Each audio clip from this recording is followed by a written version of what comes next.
जुदि मोन द' हारिया गोदानै एसटि जायोब्ला जोंहा थाखानाय एसटिफ्रा मा खहा जागोन बेनि माखासे पइन्टफोरखौ आङो बे भिडिअनि गेजेरजों नोंथांमोननो फोरमायनो नागिरदों।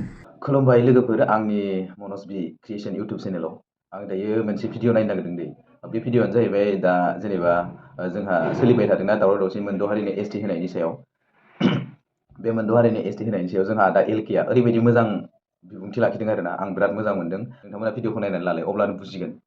बे भिडिअनि गेजेरजों आं दिनै सावरायगोन नोंथांमोनजों एकदम इम्पर्टेन्ट टपिकनि सायाव। आरो बे टपिकआ जाहैबाय मा, जुदि मोन द' हारिया गोदानै एसटि जायोब्ला जोंहा थाखानाय एसटिफ्रा मा खहा जागोन बेनि माखासे पइन्टफोरखौ आङो बे भिडिअनि गेजेरजों नोंथांमोननो फोरमायनो नागिरदों।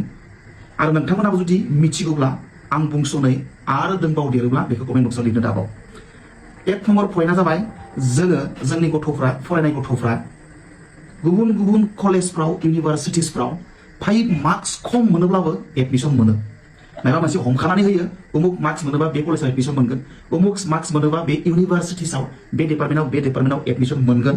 नाथाय जोंनिया 5 मार्क्स खम मोनोब्लाबो जोङो एडमिशन मोनो, मोजां कलेजफोरावनो जा इउनिभार्सिटिसफोरावनो जा। नाथाय बै मोनद' हारिया जुदि एसटि जायोब्ला जोङो बे सुबिदाखौ मोननाय नङा। मानोना बे हारिफ्रा बिराद टेलेन्टेडखा, एडभान्सखा, आरो बिसोरनि सुबुं अनजिमायानो बांद्रायखा। ओंखायनो जोङो एसटिब्लाबो बै मोनद' हारिया गोदानै एसटि थिसनजायोबा जोङो जेबो सुबिदाखौ मोननाय नङा। बे एक नम्बर। नै नम्बर खहाया जाहैबाय मा, जोंनि जे पस्ट रिजार्भेशन, जायखिजाया एडमिशनावनो जा, साख्रियावनो जा, मायावनो जा, जोंनि एसटिफोरनि थाखाय पस्ट रिजार्भेशन थायो। 10%, 5%, माइबा पार्सेन्ट, जायखिजाया बेबायदि पार्सेन्ट रिजार्भेशन थायो। 100 जन जायोबा उमुक 10%आ एसटिफ्रा मोनथारनांगौ होननानै जोंनिया हमखानाय थायो, जोंनि थाखाय खथा थायो।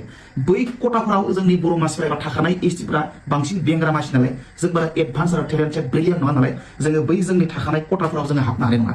जोङो बे जोंनि थाखाय थिखानाय रिजार्भेशन खथायावनो जोङो हाबनो हानाय नङा, एडमिशन मोननाय नङा, साख्रि मोननाय नङा। जोङो बै मोनद' हारि थिसनजानाय एसटिफ्रासो बेयाव हाबसनगोन आरो जोङो बन्सित जानानै थानांगोन, जों डिप्राइभ जानानै थानांगोन। बे मोनसे। नेक्स्ट 3 नाम्बार खहाया जाबाय मा, एज रिलेक्सेसन, माने बैसोनि रेहाय। जोङो साख्रि मावनायावनो जा, मायबा एडमिशन लानायावनो जा, जोंनिया थारमाने 5 इयार्स जोङो रिलेक्सेसन मोनो। जेरैबायदि जेनेरेल मानसिफ्रा हमनानै लाबाय, बे माबा मोनसे साख्रिखौ मावनो थाखाय 30 बोसोरनि बारोब्लाथाय बेयो एप्लाइ खालामनो हाया। जोंनिया नाथाय मा, 5 इयार्स रिलेक्सेसन मोनो, माने 35 इयार्स जानायसिम जों एप्लाइ खालामनो हायो, साख्रि मावनायनि जोङो चान्स मोनो। बे जिथु 5 बोसोरनि रेहाय, बे 5 बोसोरनि रेहायफोरखौ जोङो मोननाय नङा। सुबुं अनजिमाया गोबां जाहैगोन, मानोना थाखानाय एसटिफ्रा दा 45 लाखल'सो, आरो बै गोदानै जुदि थिसनजायोबा बै मोनद' हारिनि सुबुं अनजिमाया 1.5 कौटि। जोंनिया 45 लाख आरो बै मोनद' हारिनि सुबुं अनजिमाया 1.5 कौटि। नायदोंबा 3 गुन मानसिफ्रा जों ज' जाफैयोबा जोङो एसटिफोरनि मोनसेबो सुबिदाखौनो जोङो मोननाय नङा। ओरैबायदि दुखु गोनां जागोन। जों दिनै साख्रि मोनदों, जों दिनै एडमिशन मोनदों, जेसेबां फरायसुलाफोरा मोनदों, जेसेबां बिमा बिफानि गथ' गथायफ्रा दिनै साख्रि मोनदों, सासे सानै एडमिशन मोनदों मोजां कलेजाव, इउनिभार्सिटिसफ्राव। गाबोन साननाया बै मोनद' हारिफ्रा एसटि जायोबा जोंनि बिमा बिफाफोरनि गथ' गथायफ्रा ना इउनिभार्सिटिसाव एडमिशन मोनगोन, ना मोजां कलेजाव एडमिशन मोनगोन, ना आसाम पुलिस, आर्मि, फेला मिलिटारि, फरेस्ट डिपार्टमेन्ट, माबा माबि डिपार्टमेन्टफ्राव साख्रि मोननाय नङा। दिनै जा सासे सानै मोनदों, गाबोन सासेबो मोननाय नङा। होमबासो जों बुजि मोनगोन बेसेबां दुखु गोनां जागोन। जोङो एसटिनिफ्राय माने बोखारनाय रखम जागोन आरोखि, गुबुनासो जोंनि सेफायजोबगोन। बे मोनसे। रिप्रेजेन्टेटिभनि आंखाल जागोन जोंनियाव। MCLA, EM, BTC एरियायाव दा जोंनि बर' मानसिफ्रानो बांसिन नंगौ नङा। जुदि बै मोनद' हारिफ्रा एसटि जायोबा गाबोन समनिया प्रमद बर'आ सिट जानो मोनाबो जानो हागौ, हाग्रामा महिलारि सारा सिट जानो मोनाबो जानो हागौ। सोरबा जोंनि दा EM MCLA जाबाय थादों, बे सासेबो मानसिफ्रा EM MCLA जानो मोनाबो जानो हागौ। मानोना सबबो इलेक्सन गेलेनायनि मोन्थाय मोनगोन बेयाव। मोनफ्रोम माने BTCनि 40टा समस्तियावनो गासिबो मानसिफ्रा माने बेयाव इलेक्सन गेलेनो मोनगोन। माखासे समस्तिफोराव एसटिफोराल' इलेक्सन गेलेनो मोनो, खिन्थु बै मोनद' हारियाबो एसटि जायोबा गाबोन समनिया 40टा समस्तियावबो गुबुन मानसिफ्राबो आहम राजबंसि, कच राजबंसिफ्राबो इलेक्सन गेलेनो मोनगोन। ओरैबायदि दुखु गोनां जागोन। गाबोन समनिया जुदि जोंनि जायगायावनो सोरबा कच राजबंसिया थिप जायोब्ला, जोंनि एकदम एसटि समस्तियावनो सोरबा कच राजबंसि टाइ आहमा जुदि EM जायोबा, MLA जायोबा, रथ' मोदै गनानै गाबबाय थायोब्लाबो बेखौ जों मोनफैनाय नङा। ओरैबायदि दुखु गोनां।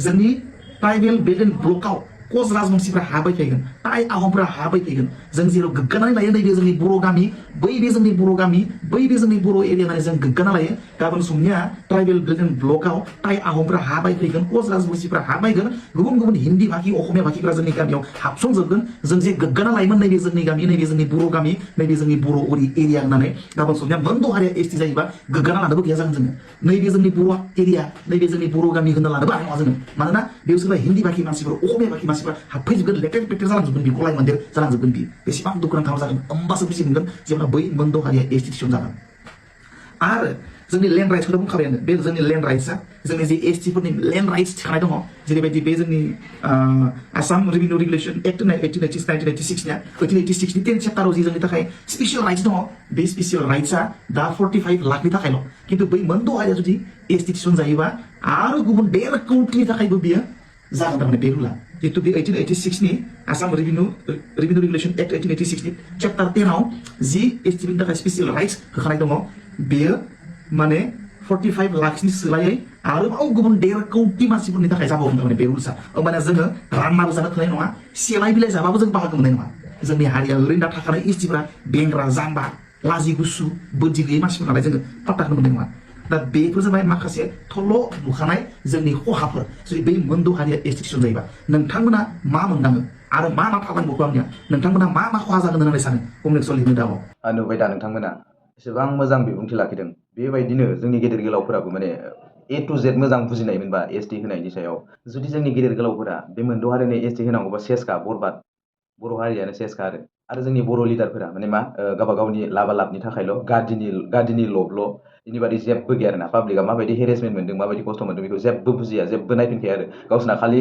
गोबा न' बां गारि गुरि मटर गावसिनि एखेबारे लाबा लाबनि थाखायल' बेनि बादै जेबो गैया खालि गादिनिल' गावजों गाव हिंसा खालामनाय बेयो बै इउपिपिएल बियो बिपिएफ खालि बिदि पलिटिक्सल' लांनाय आरो दा बेबायदि इमान जाबायदि गरम थासारि जादों बेखौ माने मा मोजां खौसे जानांगौ बेबायदि गैखाथारा आरो एखेबारे खालि सोंखारिलायनायल' नों इउपिपिएल नों बिपिएफ बेबायदिबालाय मा जानांगौ जाखो सेसखा थंख' जाखागोन बेबायदि गासिबो गेदेर गोलावफोरानो बुजिनायमोनब्ला खौसे जानायमोनब्ला रावबो माने सोमावग्लुंनो हानाय नङामोन आरोना जोंनि बर'फोरखौ भिडिअखौ जेसे हायो एसे शेयार खालाम जाहाथे बयबो नुयो आरो बयबो बुजिनानै लायो